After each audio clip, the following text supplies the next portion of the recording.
ഞാനൻ സഭയെ പണിയും എന്നു ചൊല്ലിയോ, തൻ വചനം നിവർത്തിക്കും സംശയമില്ല.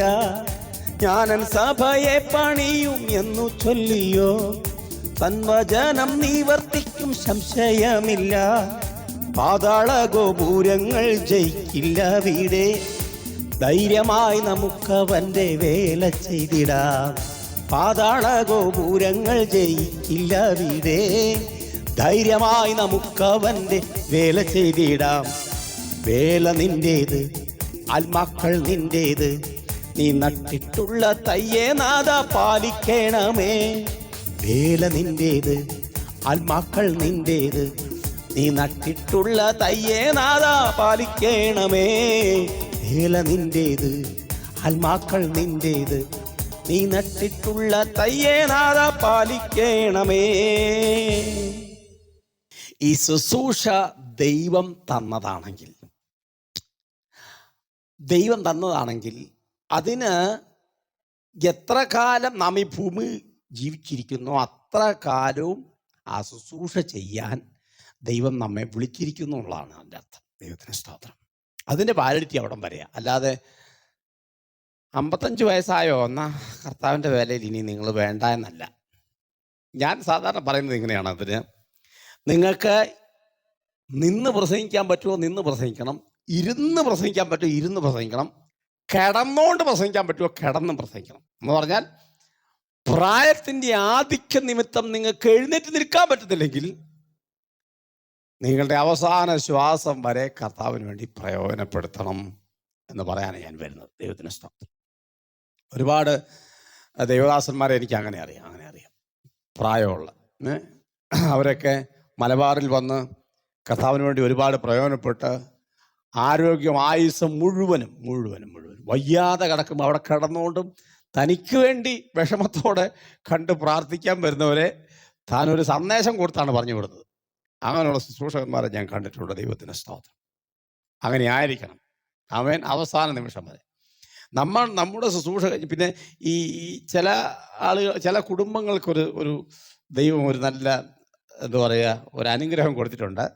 അവരുടെ കാലശേഷം അവരുടെ മക്കൾ ആ ശുശ്രൂഷയിൽ അല്ലെങ്കിൽ വേറൊരു ശുശ്രൂഷയിൽ കർത്താവിന് വേണ്ടി പ്രയോജനപ്പെടുന്നത് ഞാൻ കണ്ടിട്ടുണ്ട്. നല്ല കാര്യം തന്നെയാണ്, അത് തെറ്റൊന്നുമില്ല. പക്ഷേ അദ്ദേഹം ചെയ്തതിൻ്റെ ബാക്കി ചെയ്യുന്ന പരിപാടിയില്ല കേട്ടോ. അത് ഞാൻ ഓപ്പണായിട്ട് പറയുകയാണ്. പുള്ളിക്കാരൻ ചെയ്തതിൻ്റെ ബാക്കി മോൻ ചെയ്യും. അങ്ങനെ ഒരു മോൻ ചെയ്യുന്ന പരിപാടി ഇവിടെ ഇല്ല. കാരണം പുള്ളിക്ക് ദൈവം കൊടുത്തിരിക്കുന്ന ഒരു ടാർഗറ്റ് ഉണ്ട്. അത് പുള്ളിക്കാരൻ പൂർത്തീകരിച്ചു. ഇനി വഴിയിൽ എവിടെയെങ്കിലും പുള്ളി കുരുത്തക്കേട് കാണിച്ചിട്ട് ദൈവകൃപയെന്ന് പോയിട്ടുണ്ടെങ്കിൽ ദൈവം അതിന് ഉത്തരവാദിയല്ല. സ്തോത്രം. താൻ എപ്പോഴൊക്കെ ദൈവവുമായിട്ട് നല്ല ബന്ധത്തിൽ നിന്നോ അവിടം വരെ ആ ശുശ്രൂഷ നന്നായിട്ട് പോയി. പിന്നീട് താൻ പിന്മാറിപ്പോയി കാണും. സ്തോത്രം. എന്നാൽ അങ്ങനെയുള്ള ആളുകളും നമുക്ക് കാണാൻ കഴിയുന്നുണ്ട്. ഞാൻ പറഞ്ഞു വന്നത്, ഒരാൾക്ക് ദൈവം വച്ചിരിക്കുന്ന ശുശ്രൂഷ അത് താൻ ഈ ഭൂമിയിലായിരിക്കുന്ന അവസാന ശ്വാസം വരെ ആ ശുശ്രൂഷ അവനിൽ ദൈവം കൊടുക്കുക. സ്തോത്രം. അല്ലാണ്ട് 2 വർഷത്തേക്ക് ഞാൻ നിനക്കൊരു ശുശ്രൂഷ തരാമെന്ന് പറഞ്ഞ് പിടിച്ചുകൊണ്ട് പോവല്ല. ദൈവം ചില കാര്യങ്ങൾ ചെയ്യാൻ ദൈവം അവരെ വിശ്വസ്തരെന്ന് കണ്ട് അവർക്ക് ആ ശുശ്രൂഷ കൊടുത്തിരിക്കുന്ന ദൈവത്തിന് സ്തോത്രം. ഞാൻ പറഞ്ഞല്ലോ, ചില വീടുകൾ എന്നല്ല, അപ്പം പാസ്റ്ററായിരുന്നു, മകനും പാസ്റ്ററായി, മകൻ്റെ മകനും പാസ്റ്ററായി എന്ന് പറയുന്നത് സന്തോഷകരമായ കാര്യമാണ്, തെറ്റൊന്നുമില്ല. പക്ഷേ ഈ അപ്പം പാസ്റ്ററായതുകൊണ്ട് മകൻ പാസ്റ്ററായെന്ന് പറയരുത്. അതാ ഞാൻ പറഞ്ഞു വരുന്നത്. അങ്ങനെയല്ല.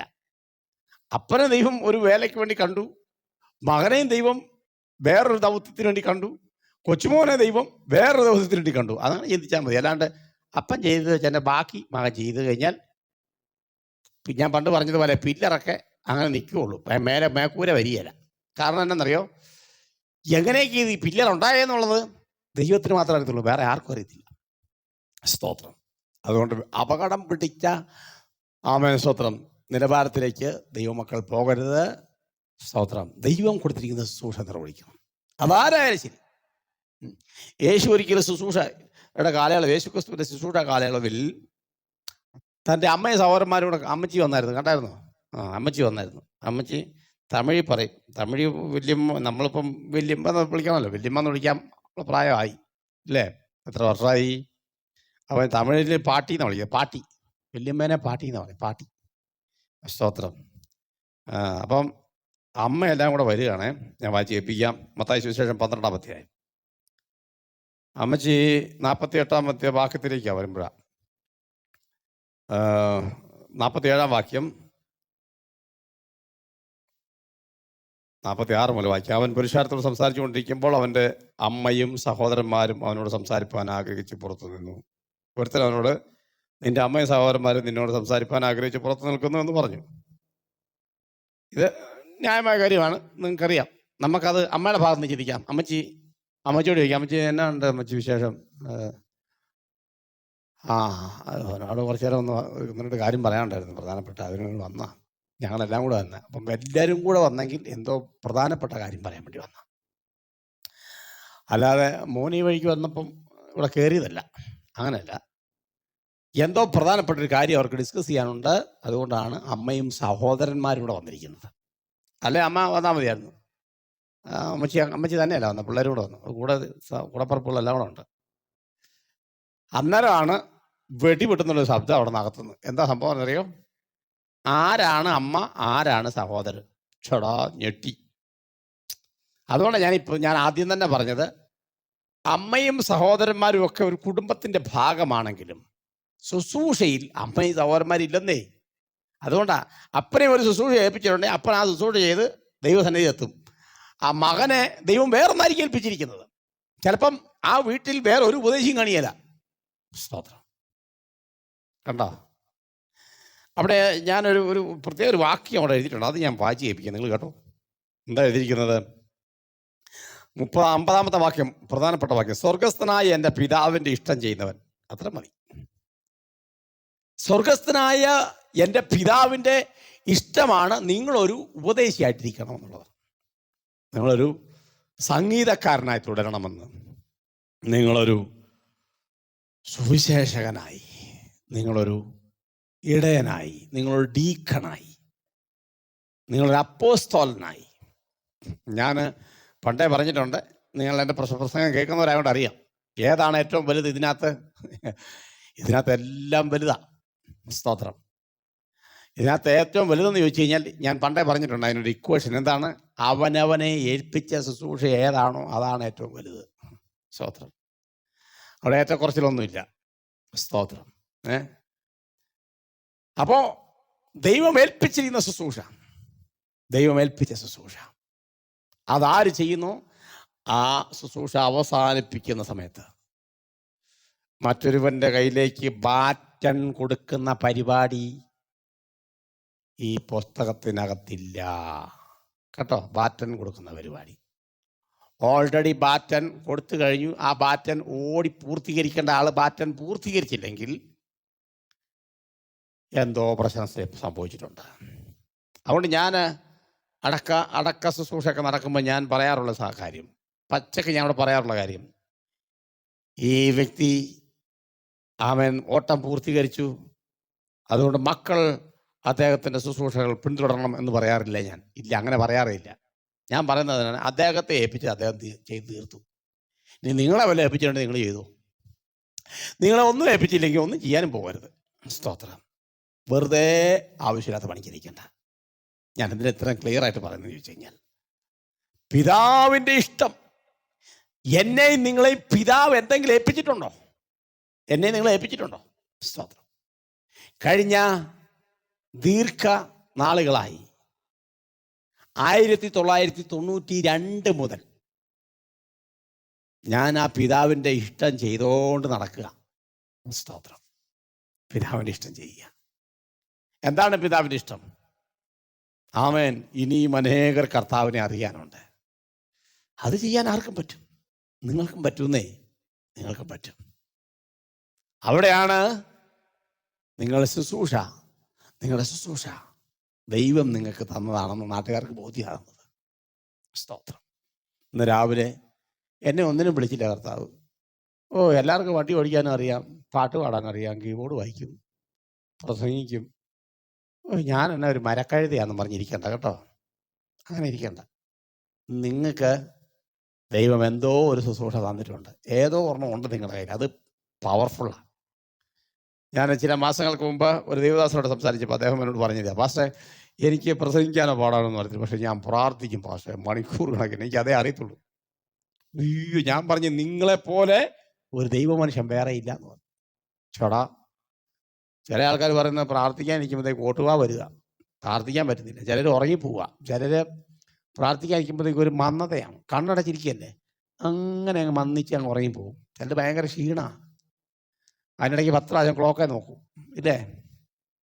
എന്നെ കേൾക്കുന്ന ദൈവമക്കളെ, എനിക്ക് നിങ്ങൾക്കും ദൈവം തന്നിരിക്കുന്ന ശുശ്രൂഷ ഏതാണെന്ന് തിരിച്ചറിയുക. കർത്താവിനോട് പ്രയാണപ്പെടുക. ഞാൻ നിങ്ങൾക്കൂടി പ്രാർത്ഥിക്കാൻ പോകുക. കണ്ണടച്ചു.